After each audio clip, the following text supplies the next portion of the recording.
मित्रहो, परित्राण पाठ आपण सगळ्यांनी ऐकला असेल.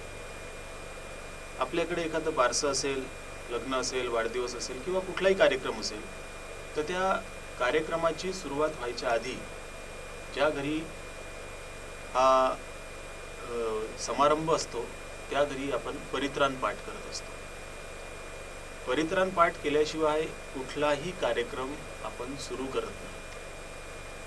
आता हा परित्राण पाठ काय आहे किंवा कसं करतात, तर परित्राण पाठामध्ये नेमकं काय होतं, बाबासाहेब आंबेडकरांचा आणि बुद्धांचा फोटो ठेवलेला असतो. त्या फोटोला पांढऱ्या धाग्याने बांधलेलं असतं. त्या फोटोच्या समोर अनेक वेगवेगळ्या प्रकारचे फळं ठेवलेले असतात, अगरबत्त्या, मेणबत्त्या आणि तांब्याच्या गडव्यामध्ये तांदूळ, त्यानंतर कधी पाणी, त्याच्यामध्ये पिंपळाची पानं, त्या पिंपळाच्या पाण्याच्या मधात वाटी, त्याच्यावर मेणबत्ती, अशा पद्धतीची ती एक सजावट असते. आणि मग तिथे बुद्धवंदना होते. बुद्धवंदना झाल्यानंतर तिथले काही लोक उठतात, मार्गदर्शन करतात, बुद्ध आणि बाबासाहेबांविषयी सांगतात.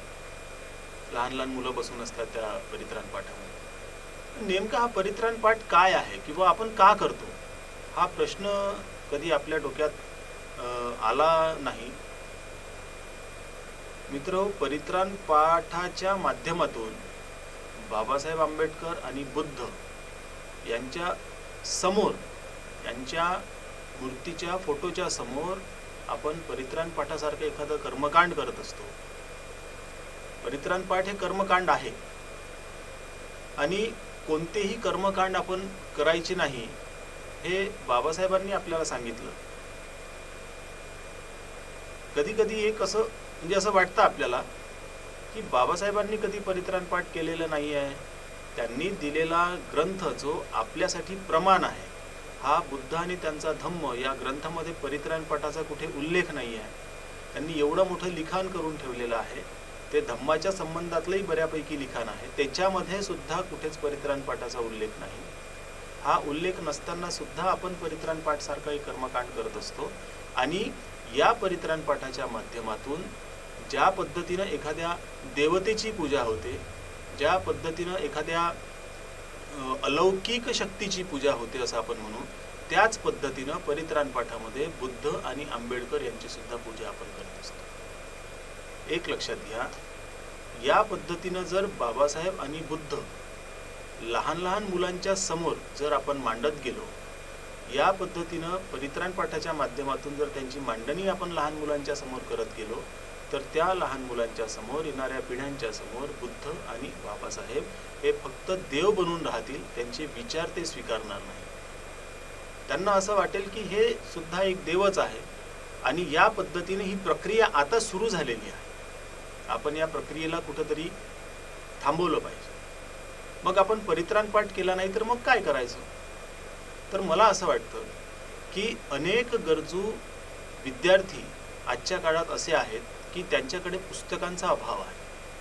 मग आपण जर समजा काही त्यांना हवे असलेले पुस्तकं, ते जर समजा आपण त्यांना भेटीच्या स्वरूपात दिले, जेणेकरून त्यांना अभ्यास करायला सोपी जाईल, त्यांना ते पुस्तकं अवेलेबल होतील, त्यांच्यासोबत आणखी काही विद्यार्थी त्या पुस्तकांच्या माध्यमातून अभ्यास करू शकतात, तर आपण परित्राण पाठ न करता जर या पद्धतीच्या काही पुस्तकं जर त्यांना देऊ शकलो तर मला वाटतं ते एक अधिक उत्तम होईल. कारण आज आपल्याला पूजेची, कर्मकांडाची गरज नाही, आज आपल्याला विद्वत्तेची गरज आहे.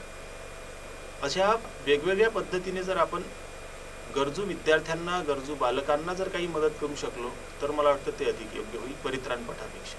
मित्रहो, परित्राण पाठ आपण का करतो त्याच्या मागे एक मोठा गैरसमज आपला झालेला आहे. हा गैरसमज कृपया आपण लक्षात घेतला पाहिजे.